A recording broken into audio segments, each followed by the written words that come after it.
Hello, everybody. Today, we are doing a BFA Art School portfolio critique.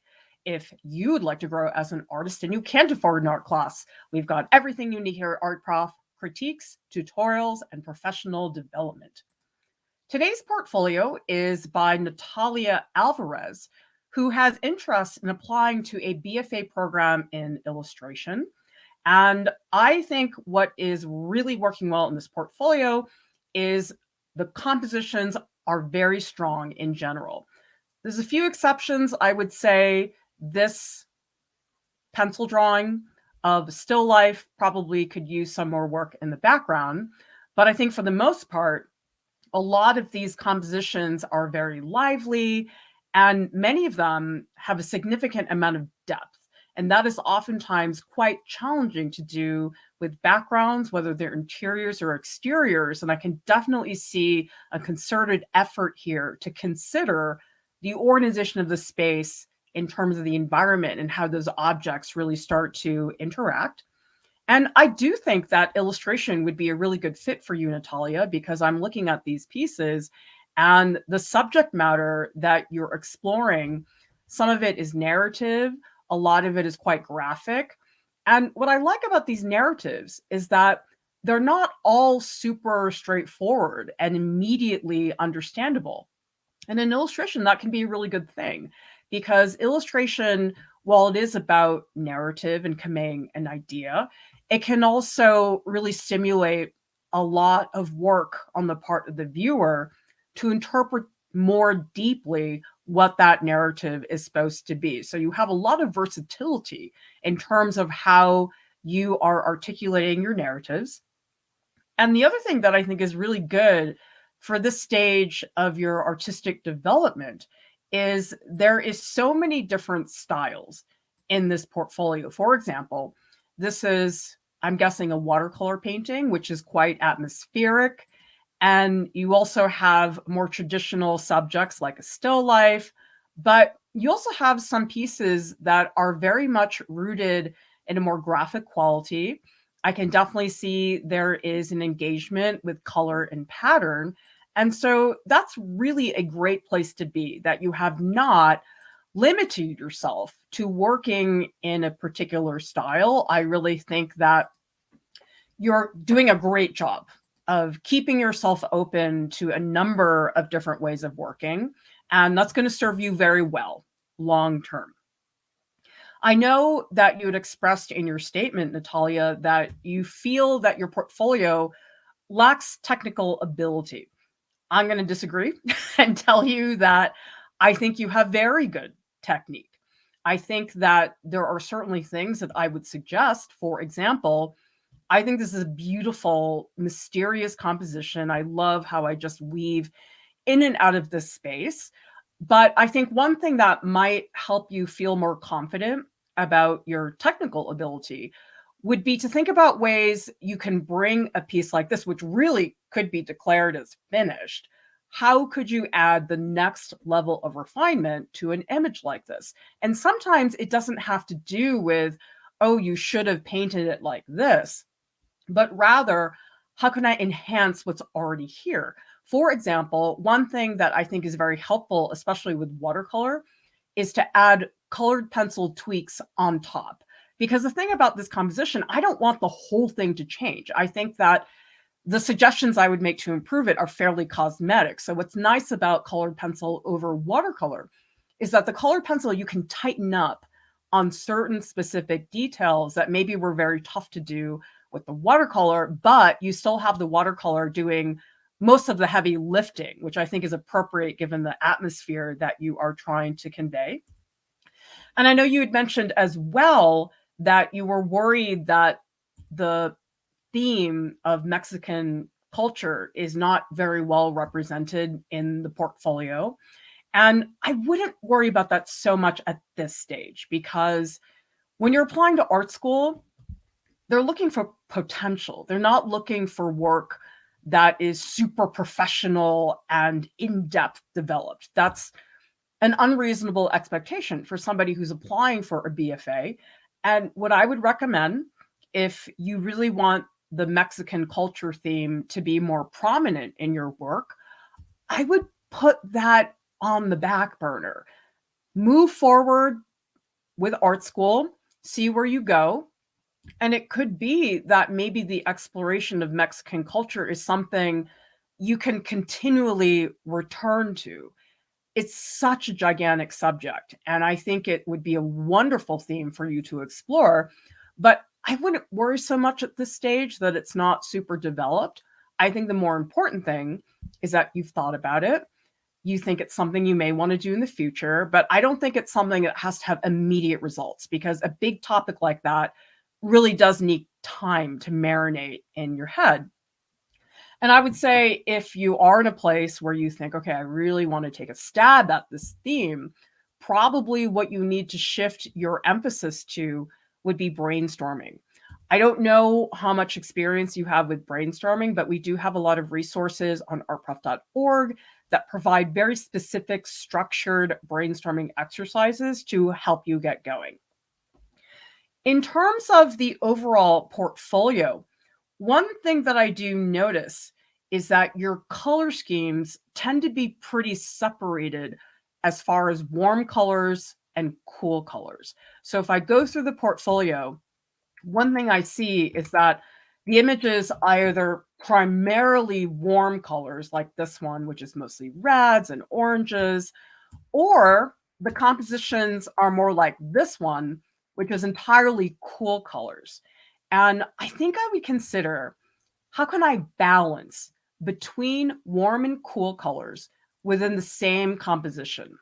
This one does it a little bit better because we have the warm oranges in the stairs, but then over here in the upper right-hand corner, you have more cool grays. And so I would recommend, don't keep the warm and cool colors so separate, because this one, yes, it has some oranges in the dragon, but it's pretty much a cool composition. And I think one way to think about that is to consider complementary colors. For example, we have a lot of green grass towards here at the bottom. Ask yourself, is there a way I can sneak in some warm colors in a place that will bounce off of those greens? So I would say in this particular composition, a good place to add maybe some dark maroons might be in some of the shadows in the trees.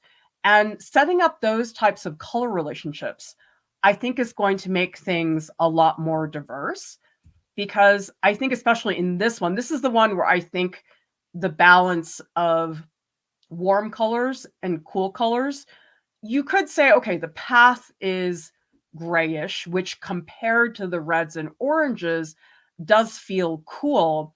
But there's a feeling in this piece that it's the same oranges, it's the same reds are being repeated over and over again. So I would recommend, when you're mixing colors, try not to be so literal about it. For example, a lot of people say, okay, I've got orange, I want to turn it into brown. Let's just add some black because I want to make it darker. But what if you use a darker blue, Prussian blue, ultramarine? Trying not to add the obvious color mixtures, I think, would really help enrich your feeling of color. And I do think some of the subjects feel somewhat generic compared to the other ones. So for example, if I go through and look at these images, this one feels like a very standard traditional still life, and you look a little bored. I don't know if this was done in art class, but it does have that typical generic still life. So a way to make a still life not feel generic would be to choose your own objects. And I know that's not possible in a classroom, but to step outside of what people expect a still life to be. In this case, it's usually bottles and vases and bowls of fruit. That's very typical for a still life. And adding in something that's more unusual would really help. This piece does not feel generic. This piece seems very specific to somebody's situation. And the clothing is a really big part of that, but also the pattern in the background as well, I think, is beautifully contrasted against a super bright red saturation. This one too, I think definitely has a very personal narrative to it. This one too. But this one I think does feel a little bit more generic. I think you would have to maybe get more specific about perhaps the clothing, maybe the landscape. I mean, I'm guessing this is Hollywood because of what I'm seeing in the background. This one I like a lot. This one does not seem like the same piece that I've seen over and over again. This one does feel quite generic. It looks very similar to a lot of fantasy illustration landscapes that you tend to see. This one I think is very unique compared to the other one. I think this one has hints of other places, but I don't see it as, oh, that's the fantasy world that I always see. This one does. I think this one feels like that stereotypical dragon, fantasy trees. We have what I believe is the knight in the lower right-hand corner. And so I would look at your pieces that are more separate from what we typically expect for that genre and try to push for that, because you have to remind yourself, okay, fantasy illustration, there are thousands, millions of people out there doing fantasy illustrations. There's so many people drawing landscapes or drawing dragons and knights. How can you make yours specific to you so that it doesn't look like the dragon that everybody else is drawing? And another thing that I would consider is I would really try to get more diverse in terms of your drawing media, because I know you have a bunch of digital pieces, but pencil, honestly, to me, is one of the most boring drawing media out there. That's not to say you can't use pencil, but what I find is that people don't realize that, you know what, there are a lot of different graphite supplies, graphite powder, graphite chunks. You don't have to stick with just the straight pencil and eraser. And it'd be great to see how you handle charcoal. I feel like this one would be really nice to see in a more rich, dark drawing medium like charcoal or Conte crayon, or even for you to try some of these landscapes.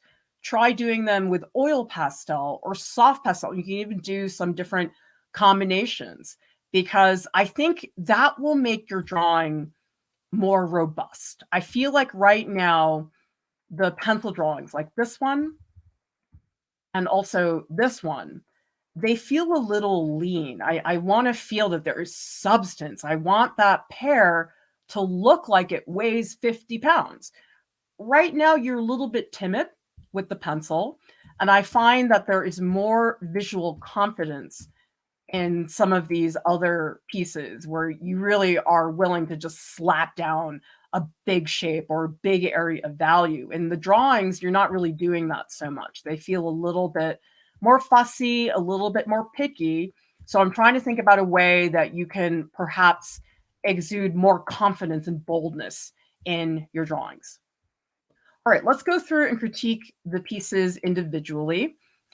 This piece feels very much like it was copied from a photograph. Now, there's no problem with using reference photos. We all do it. I do it. Okay. They're very, very useful.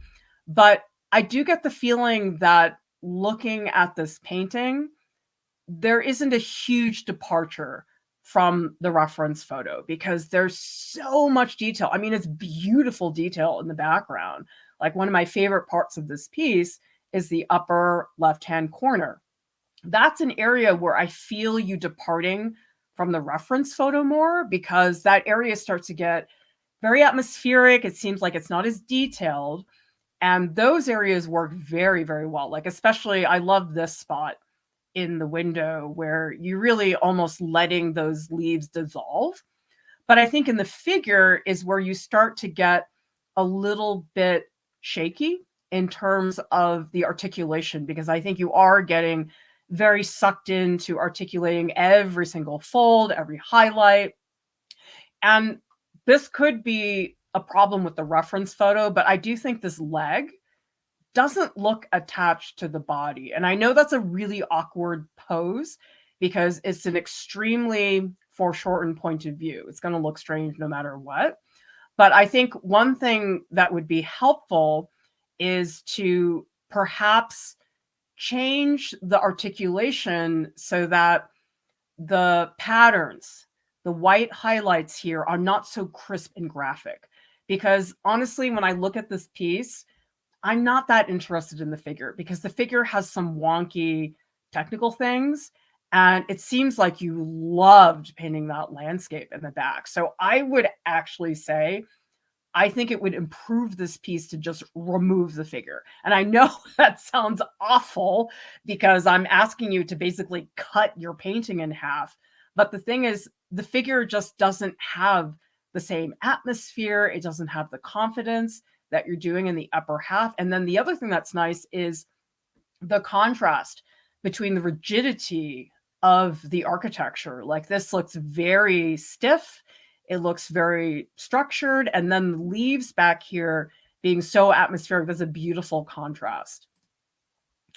This is, I think, one of my least favorite pieces in the portfolio, simply because I don't feel a lot of your voice here. I think that this is a drawing that technically you're explaining to me what you're seeing, but there's not a lot of mood or atmosphere to it.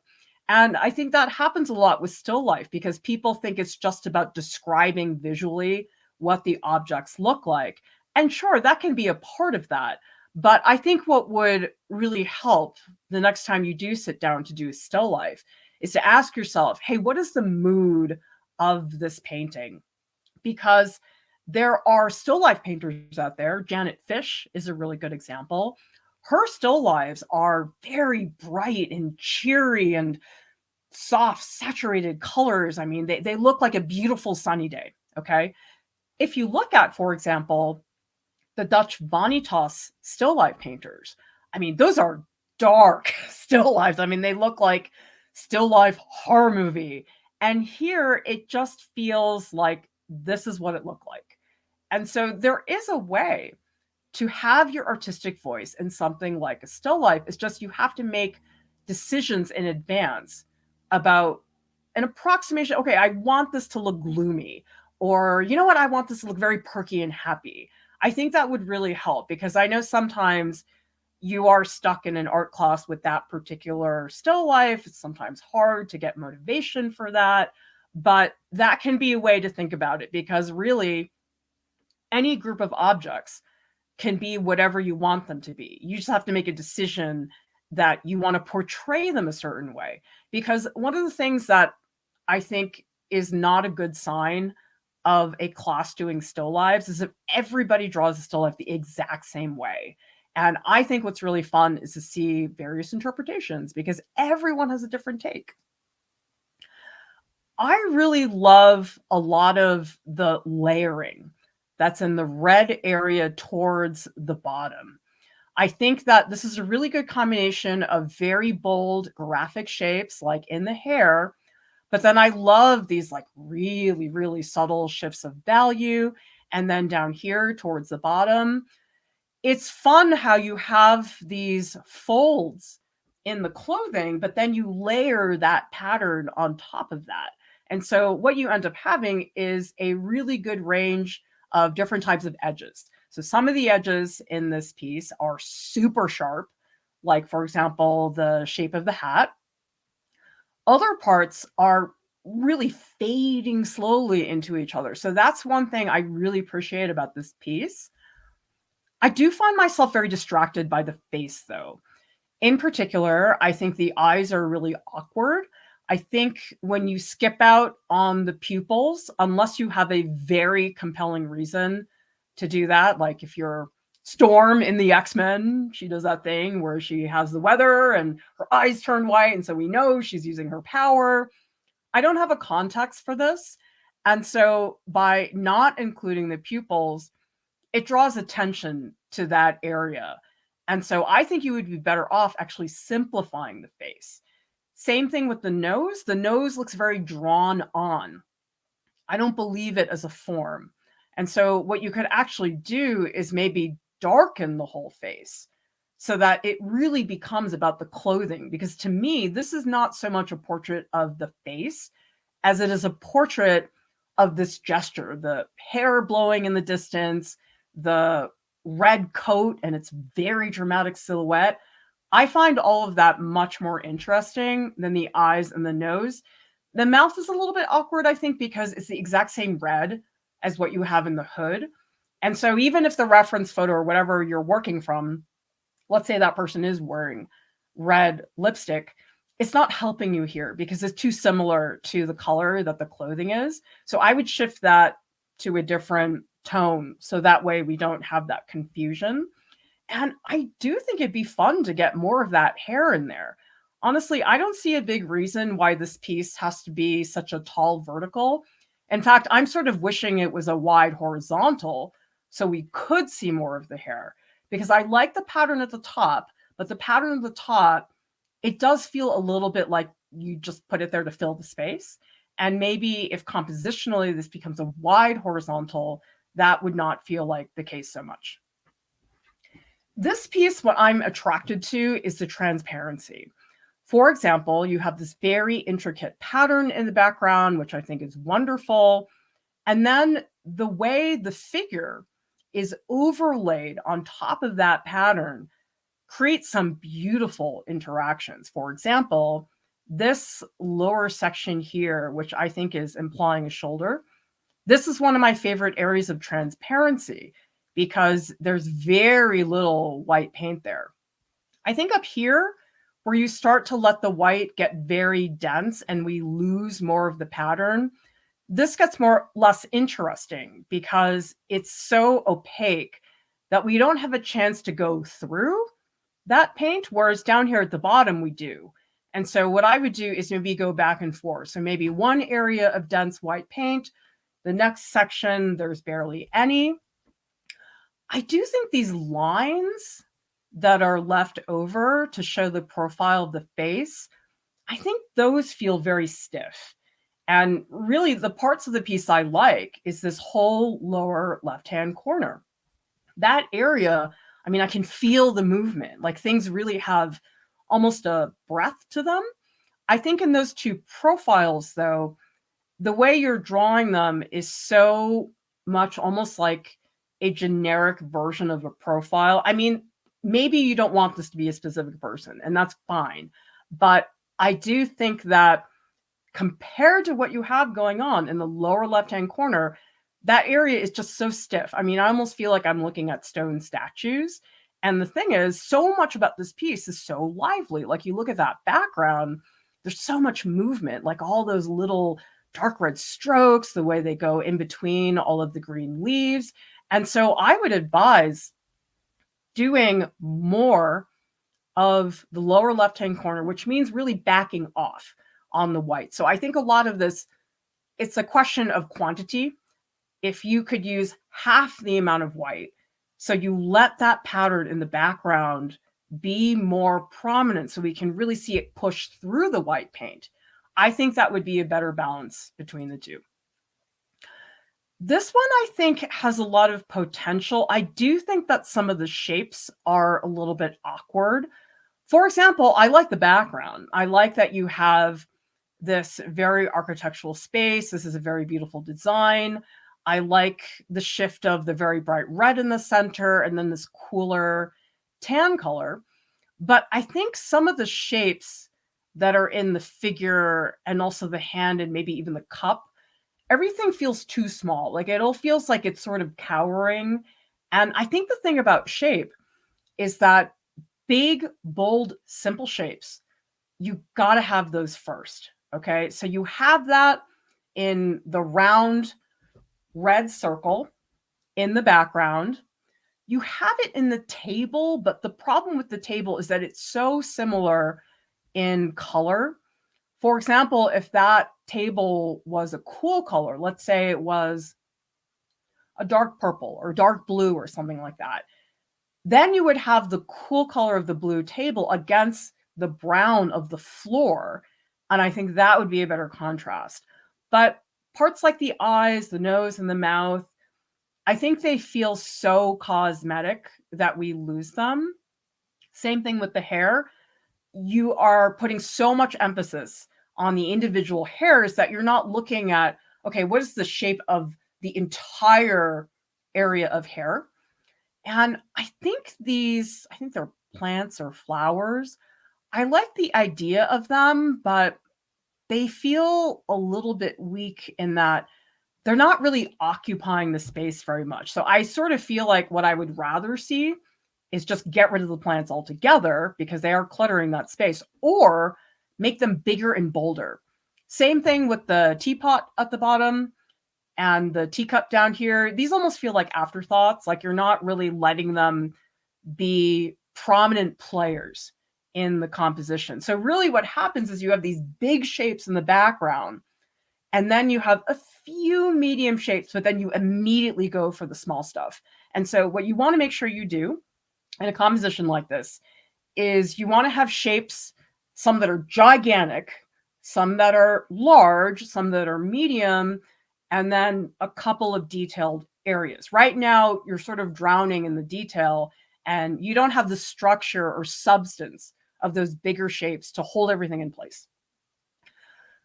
All right, this piece, I can see that there's a story here, but I'm not so sure that text is the way to go, because I can see in the background, it says, welcome to the 60s, kilometers. I don't know how to pronounce this, but I'm guessing has something to do with the motorbike. That part I actually like, this upper section of text, because it really sinks into the sky. And yet it also has that feeling of a neon sign, which I really like. But I think in this piece, you have to decide what you really want to show. Is this more about the bike? Is it more about the person? Because there's a lot of distortion in here, which I think could work very well. But picture this, if you had the motorbike be really big and in your face, and maybe you shrink the person so they're much smaller, it becomes more about the bike, okay?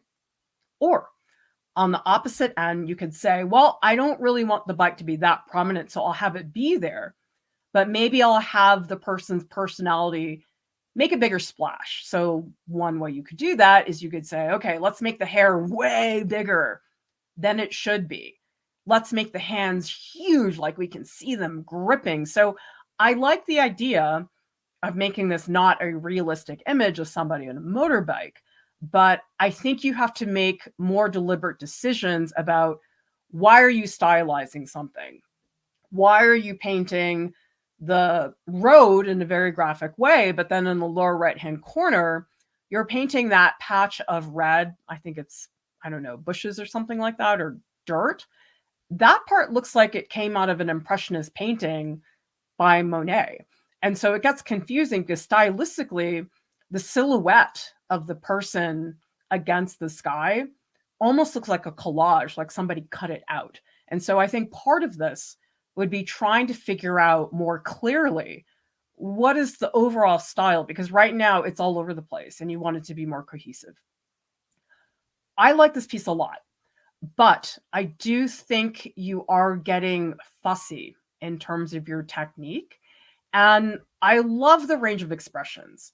And one of my favorite things about this piece is that when we go way, way back into the distance, all of these shelves, like, I think that is fantastic. That's one of my favorite parts of this piece, because you are really creating a room. And then I just love how the wheels, the potter's wheels, you don't draw exactly a potter's wheel, but they almost feel like these odd shelves that suggest potter wheels, but aren't. I love that. I think that's a wonderful take. But I think where you lose me is in this hand holding the clay at the bottom. And I think this almost feels like you should either get rid of it or make it double the size. My vote would be to get rid of it, because it just seems to come out of nowhere. And it also feels way too small, because you have to tell yourself that anything in this scene that is physically close to the viewer, and these hands are the closest, that really should be much larger and have a lot more detail. But the thing is, if I go back and I look at these, actually this one has way more detail than this one, and it should be reversed. So I think what's happening is you're doing a great job with depth in the way, way back, in the midground, but not so much in the foreground. And the hands look too similar to the clay. I'm not convinced that they're made out of two different materials. And if you were to do this, I think I would consider showing more of the hand or less, because right now it's sort of awkwardly cropped, like it's cropped where we might expect, for example, the wrist to be, and that gets a little bit awkward too. The other thing too is I do think the whole background could be way darker. Like, make these pots in the back, make them barely there, because they are very similar to these ones in the middle. And so the way to really push these back, think about it as a dark gray glaze that you just throw over that entire background. So that way we can put more emphasis on the center.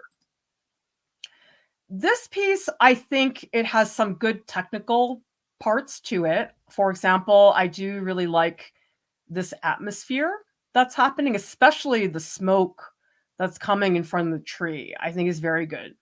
But I do think you're getting very picky up here. You're putting in a lot of itty bitty tiny strokes, but you don't have the bigger shape of what that tree is doing. So I think what I would recommend, back off on the detail, because it does seem like in a lot of these pieces, you're putting in the detail prematurely. But the thing is, you don't have the structure or shape to hold it up. So what happens is a lot of the details, like up here in the upper left-hand corner, they feel like they're just floating. They don't feel like they're actually in the tree. Now, these leaves, these are better. I do wish they were bigger, because it does seem like you're a little bit hesitant to put down strokes that are more visible. And I get it. Of course, you're really making a statement. Whereas when you do something like this down at the bottom, it's more impressionistic. It's almost less of a risk, because you're not saying something that's really loud and bold. It's sort of there and it's present, but it's not screaming at you. And I want a couple places where you are just saying, this is it. That is the form. Really put it down with confidence. I do think composition-wise, it's a bit boring, because you have the center area is basically where we're supposed to be looking. I mean, picture if you took this bright, I think it's a person. Let's say you push them down here to the lower left-hand corner. How that would offset the composition so it's not the same thing. It's a little bit offset, not enough though. I think I would recommend making that change. And then color-wise, get more adventurous. It's pretty much the same blues and grays and whites and greens. And therefore, the light that you have in this piece, it does feel a little pasty. It doesn't have that luminous quality that I would expect to see in a scene like this. This is one of my favorite pieces. I think it is a lot more adventurous. I think it's more unusual. What I would recommend is to work on these columns up here, because these columns, I'm not convinced that they're behind this form. I mean, that's what it looks like to me. It looks like they should be behind. They look like they're coming forward, like they're actually popping out. I think this column here and this column here are better, because they feel like they are actually in the scene. These columns up here at the top, not only are they very bright, but they also have these very harsh, rigid lines, which makes them not sink into the background. Another thing, if you think it through as far as lighting goes, if you have a light that's behind these two columns, what that's going to do is these two columns are going to be backlit. They're not going to have light here, because if they have light here, it means there's also a light on the other side. We don't see that in the scene. So I would recommend maybe darkening all of these. Maybe not this one. This one may not have that, but take a look at that. And I think this is a ghost-like spirit. I actually don't like this figure being here, because you know what's way more mysterious is these little trails of white. These ones down here, I love. This lower right-hand corner where we see them coming out of those arches. We see a little trail down here. But then when I get to the person, it's almost like you're giving us the answer, but those little trails of white, they're so mysterious and they really pique my curiosity. So I would say get rid of that ghost. And you can do that pretty easily. I don't think it would be difficult to do. This, I think, is one of my less favorite pieces in the portfolio because it's very fussy. For example, if you look at the background, I see you're using atmospheric perspective, which is fantastic. That's a really good way to go about it. But I can see you going over and over and over those areas. And what happens is that atmosphere, it almost looks fuzzy in a way. And one thing I might recommend you look at is Chinese brush painting from centuries ago. If you look at it, they had an incredible way of working with wash, working with bleeds, letting the watercolor or the ink look more spontaneous and more fresh. I get the feeling looking at this atmosphere back here that you paint it over and over and over and over again. And what ends up happening is that area ends up looking very tired, very overlabored. We want something that looks more fresh. The knight in the lower right-hand corner, I think that's also one of my least favorite areas. I think he doesn't look, or she, I don't know what the gender is. That figure looks pasted on. Like it almost looks like it's from another painting because those dark outlines, I don't think are helping very much. And the dragon feels like it's just stuck on the tree.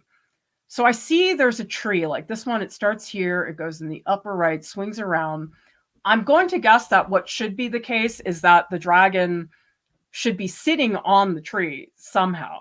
But the thing is, it looks like it's just floating in front. And therefore, it doesn't feel like it's in the scene. That's one of the most difficult things about environments is it's one thing to do an environment. It's another thing to have a figure or a creature really look like they're in the environment. More often than not, they end up looking like they're just floating there. So I want to see something where we see real interaction. Color-wise, I don't think very adventurous. I think a lot of greens, a lot of blues, really work on diversifying things because people make the assumption, oh, it's a tree, it must be brown. No, there are all kinds of trees that have all kinds of colors. And then if you think about the lighting situation, is it morning light? Is it evening light? The colors can dramatically change on the same tree. So get more adventurous because I feel like right now you're playing it very safe with colors. You're not putting in a color that is almost scary to put down. And I have felt that way a lot in the past. Like, oh, I don't want to rock the boat. I don't want to upset anybody with my colors. But really, it's those colors that are disruptive to the norm that I think can really be exciting.